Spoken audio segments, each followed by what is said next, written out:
After more than 8 years on YouTube and now hitting 500,000 subscribers, I can tell you, it's not all sunshine and easy money. In fact, some of the biggest lessons I've learned are the exact opposite of what most grow on YouTube advice tells you. And one of them might make you feel a lot better if your channel feels small right now. In this video, I will share the most important lessons I have learned on my YouTube journey. And make sure you stick around to the end because I'll also share one extra thing I wish I knew before I ever uploaded my first video. It would have saved me from a lot of stress.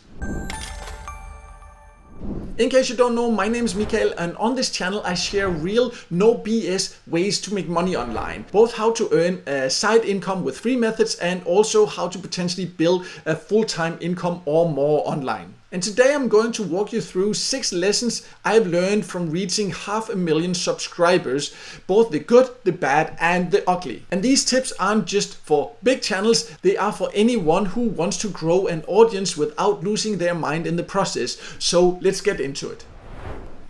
So the first lesson is that consistency is key. And that means you should keep uploading and not just upload random videos here and there and then have long breaks. And this matters both for YouTube and for your audience. It shows YouTube that you are actively using the channel, so it's worth for them to actually push your videos and your channel. And it also matters for your audience because if they just see one video and then they don't hear from you for months, then they maybe have forgot all about you, and then it's not so likely that we'll actually watch your content again. And this can really compound over time. Personally, what I did when I first started was actually to just upload 3 or 4 videos, and then I basically didn't touch my channel for 6 to 12 months or something like that. And that of course didn't give any traction at all. But then I started uploading more consistent, and then I also started seeing growth. But when it comes to consistency, the most important is to set a realistic schedule and then stick to it. Because I also see some people start and they get carried away and they say, I want to post a video a day or something like that. And then they burn out after a week or 2, and then they don't publish anything maybe ever again or for 6 months, and then it doesn't really make sense. It's not going to get you any traction or any real results. Then it's better to be realistic and say, okay, I can maybe do once a week or twice a week or twice a month or whatever it is for you. Do something that's realistic, that you know you can stick to for a longer period of time.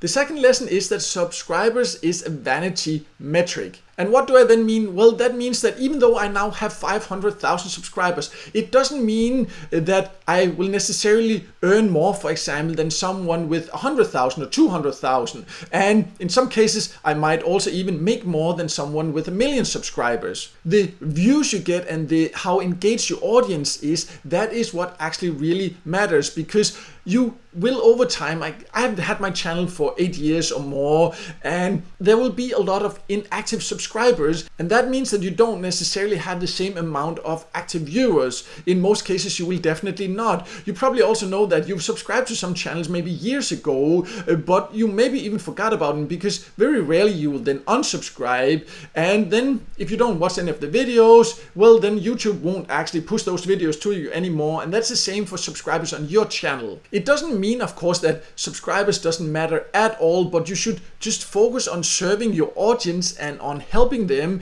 and not on just how many subscribers you get.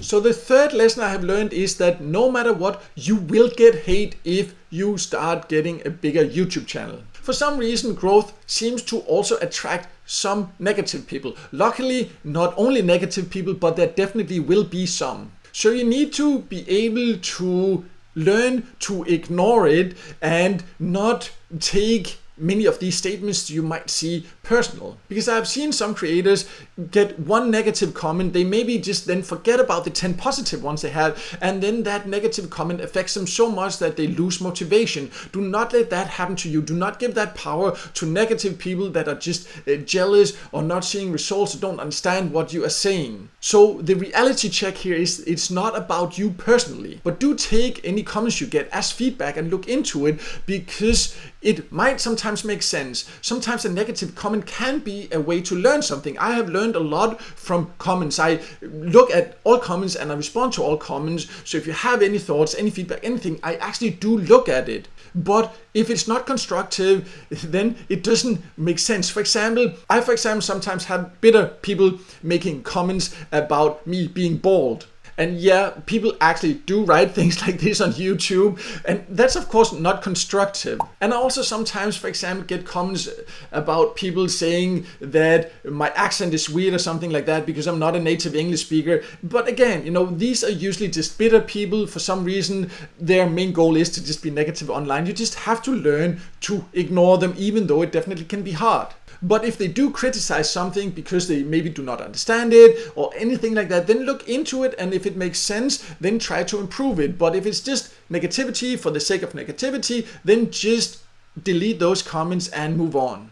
So the fourth lesson is about freedom versus stress, because YouTube has definitely helped me free myself from working at a specific office job 9 to 5. It has been a big part of creating an online income where both me and my family now can work completely on our own terms when and where we want to. And that can definitely be great, and it can also be fun to create content if you enjoy it, and it can be really fulfilling to also help people. But you also do need to be aware that, as I mentioned at the beginning, it's not just all sunshine and rainbows. It also comes with stress because all the pressure is on you. There are, for example, algorithm changes, there can be income fluctuations, there can be audience expectations, there can be random warnings or videos taken down, different things like this. And all this, of course, will add pressure. So it's not for everyone. Personally, for me, it's definitely worth it with the freedom it can give to have your own online business. But you do need to be aware that it's not just a straight line up. It does come with challenges, and you do need to have the mindset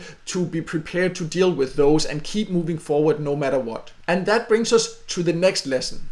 And the next lesson is then to keep evolving, because the same content you started with, for example, as I started more than 8 years ago, it doesn't necessarily still work. Of course, that all depends on your niche or your topic. But there will be trends, there will be audience shifts, there will be algorithm changes, and also, of course, personal growth. And there will be introduction of new technologies. Right now, for example, AI. So you need to relate to all this, and you need to keep experimenting and improving. And I have done a lot of experimentation with my video formats, for example. I've also started experimenting a lot with different types of short form content, and improving and experimenting like that has definitely helped my channel. It doesn't mean that everything I've tested has worked, because it definitely has not.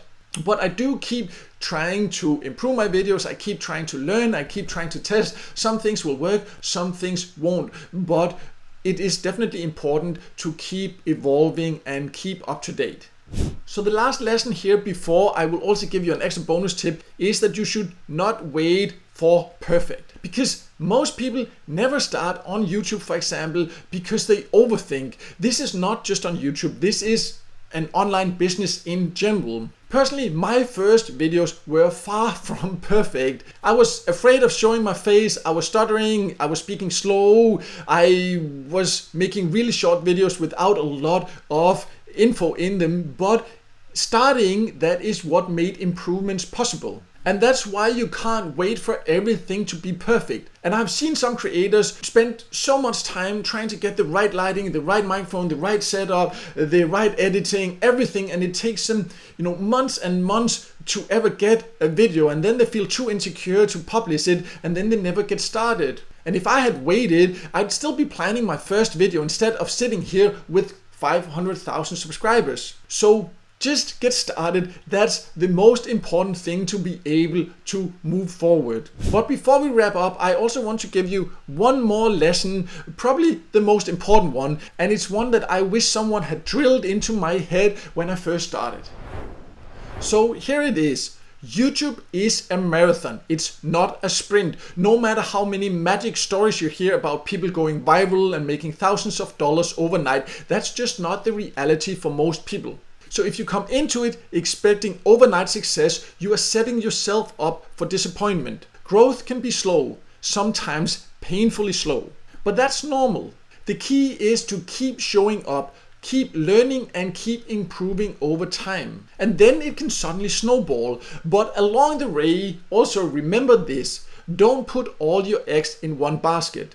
As much as I love the opportunities YouTube have given me, I've also learned that things can change overnight. For example, algorithm change, monetization changes, and even your own life circumstances.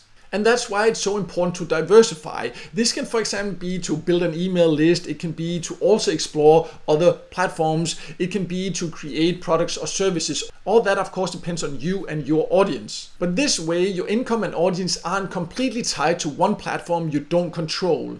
It's not about leaving YouTube or anything like that, but about adding an extra layer of stability so you're not 100% dependent on just one place. So that's it, the most important lessons from 500,000 subscribers, plus one extra tip that I think can make a huge difference for anyone starting out or anyone using YouTube as a creator. And I also just want to say a huge thank you to all of you who have been watching my videos, subscribing and supporting my channel. Whether you just joined yesterday or years ago, you are the reason I get to keep creating these videos. And now I'd love to hear from you. What's one lesson that you learned from creating content, or even just from watching YouTube or from watching my videos? Please drop it in the comments and let's make a thread of real advice for anyone thinking of starting. And if you have not yet, then make sure to subscribe to my channel now and hit the notification bell so you won't miss out next time I release a video with tips and tricks about different ways to make money online.